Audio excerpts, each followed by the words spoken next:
We had our own language, we had our own gods, we had our own institutions. And so it's that discovery that's exciting to me. So I think if you know your roots, you know your history, you change your frame of reference. And so I'm more of an Afrocentric, saying that I understand the Middle Passage.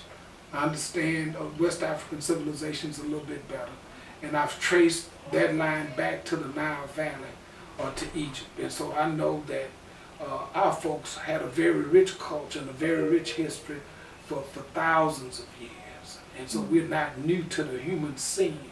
But during this phase, coming out of bondage, once we rediscover that, then that throws off a lot of the yokes that we've borne since slavery.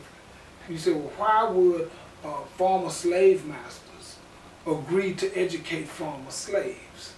And the reason, I believe, was that they realized that they had to control the competition. So if they were going to give us education or grant us the right to have access to public education or higher education, you had to control what you got. Because if we came to ourselves on our own and that veil was lifted, then we would represent more competition. So I stood on somebody else's shoulders. You know, I saw that culture, I saw that segregation, I saw the hate. And so I've seen a better way. I've seen integration, I've seen opportunities, primarily because of a place like Prairie View. So I'm a tweener.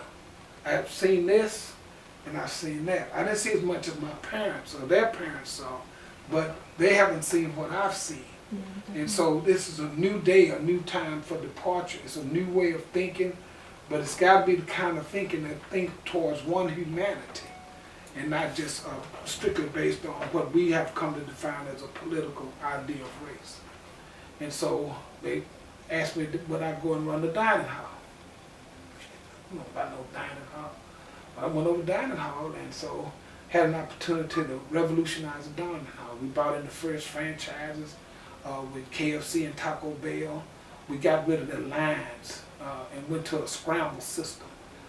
Got with the guy over there, A&M, Fred Dollar, Colonel Dollar, and we went to restaurant shows and we saw stuff, how to do stuff. We toured about 15 other universities and saw how they did it. And so the system y'all have over here now, with that scramble system where you can walk up and get a sandwich, go get a hot entree, get a pizza, that's that scramble system. When I got to Ghana, the whole time I was there, I was crying.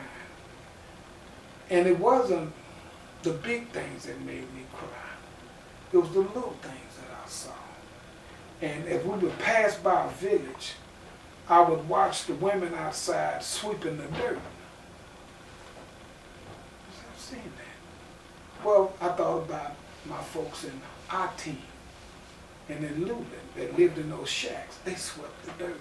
They didn't have carpet grass, but they kept the dirt clean. That was my old Aunt Greener, that was her thing. She let us play in the dirt because she kept it clean. So you walk up there and play in that dirt, we build stuff in the dirt, and she'd get back up there and sweep it back down.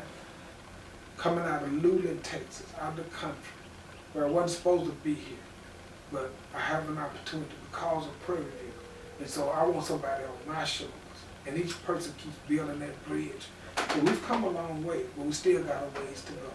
And to remember that we are human beings, and that race is more of a political idea than a biological fact.